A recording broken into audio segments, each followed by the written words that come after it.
Fala, investidor, rodada financeira na área. Meu nome é Samuel Luiz, conduzirei vocês por mais um giro pelo mundo dos criptoativos. Hoje vamos falar um pouco a respeito do Bitcoin e como ele ainda pode se valorizar muito ao longo do tempo. E para isso, vamos fazer uma analogia com uma moeda real, escassa e que valorizou exponencialmente desde a sua fabricação até agora. Vocês vão ver que essa analogia é muito interessante. Então, vá se no canal, ativando as notificações, deixando o seu like para o YouTube entender que esse conteúdo é relevante, possa ajudar a informar outras pessoas. Dois avisos rápidos: esse vídeo não é recomendação de compra nem venda de criptoativos, tem caráter meramente educativo e informativo. Segundo aviso a respeito do DeFi na veia rodada financeira, melhor curso de criptoativos e finanças descentralizadas quando você pensa em renda passiva. A gente te leva do absoluto zero até o nível avançado. Como, Samuel? Te trazemos toda uma base teórica com 28 aulas, depois eu pego na sua mão e vamos fazendo as operações passo a passo, desde a compra e venda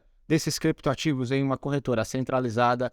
Nós trazemos eles para nossa custódia, para nossa posse e depois vamos utilizando nos principais protocolos de DeFi do mercado para gerar renda passiva. E não é só isso, eu te mostro estratégias que vão aumentar esses seus ganhos nesses vários aplicativos de finanças descentralizadas.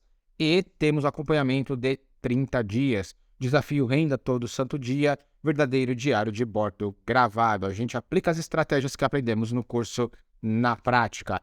Ele é vitalício, por enquanto, né? Para as pessoas que entraram, é vitalício eternamente. Elas vão receber todas as atualizações e versões posteriores. Enquanto a gente estiver produzindo conteúdo aqui, a gente vai estar atualizando o curso. Mas esse benefício está perto de acabar. Assim que o curso estiver totalmente finalizado, esse benefício vai ficar para os primeiros entrantes. E está por um precinho que você pode pagar. Então, DeFi na veia rodada financeira aí na descrição do vídeo e lá no primeiro comentário fixado. Na semana passada a gente iniciou um novo quadro aqui no canal, Como Viver de Renda com Criptoativos. Estamos pegando um percentual dessa rentabilidade e utilizando aqui no mundo real, mostrando que é possível você, se quiser, utilizar criptoativos para viver, né? Comer, pagar a hospedagem, assim como eu estou pagando aqui nesse apartamento, entre outras coisas. Então, muito interessante, várias coisas você pode fazer com essa renda passiva que você angariar. Conhecimento é poder. Sem mais enrolação, vamos aqui ao tema do vídeo de hoje, vamos falar do Bitcoin e por que ele ainda tem um grande potencial de crescimento. Vamos fazer uma analogia com uma moeda que existe aqui no mundo real. O nome dela é Double Eagle. Essa semana eu estava lendo uma matéria bem interessante da Bitcoin Magazine que estava exatamente discorrendo a respeito do armazenamento de NFTs dentro da blockchain do Bitcoin, né? Todas as controvérsias com relação a esse movimento que está acontecendo agora.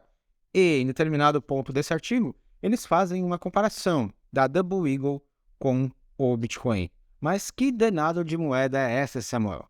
O presidente Roosevelt, lá dos Estados Unidos, antes da crise de 1929, né, o crash da Bolsa Americana, ele havia encomendado de um designer bem famoso da época, Augusto Sam Gaudes, que desenvolvesse um layout de uma nova moeda que seria veiculada lá nos Estados Unidos.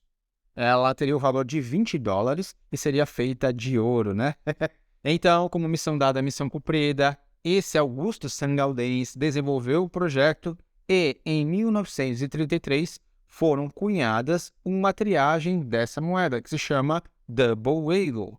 Mas, contudo, entretanto, todavia, aconteceu o crash da Bolsa Americana lá em 1929, e com ela, várias consequências posteriores. Uma delas foi que o cidadão normal não poderia ter ouro, teria que entregar ele para o governo, né?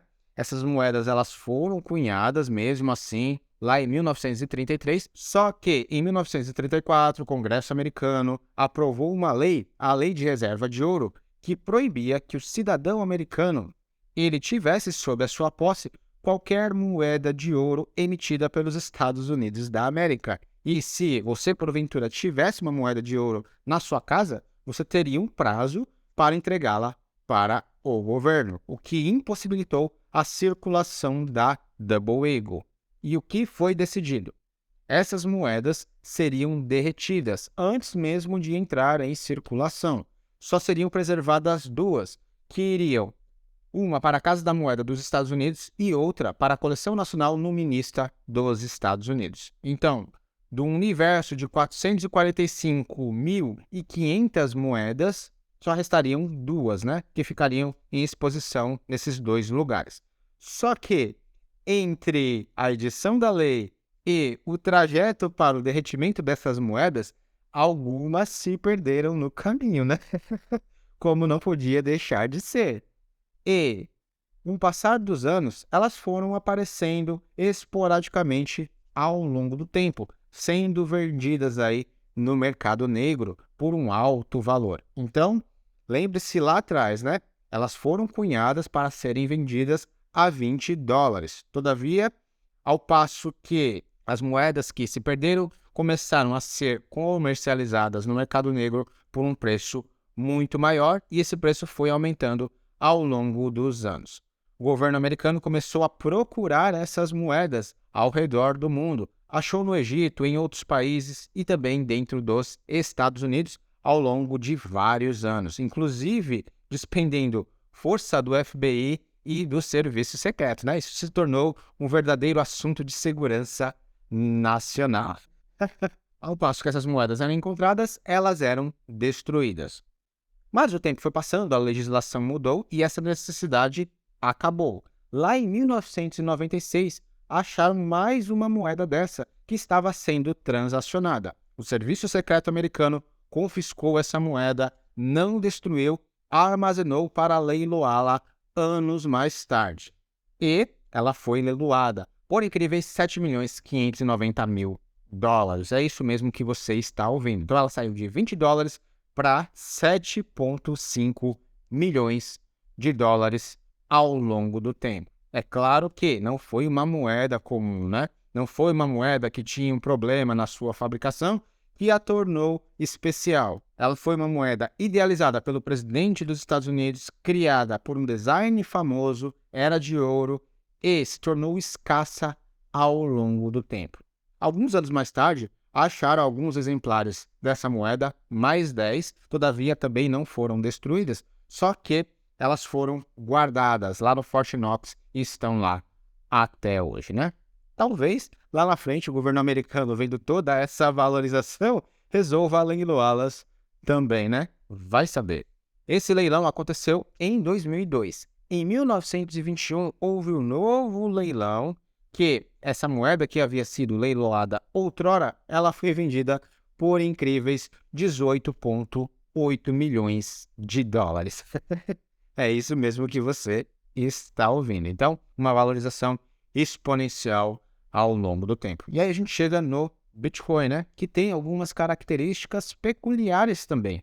Foi uma moeda criada sobre regras específicas, a primeira moeda virtual totalmente descentralizada.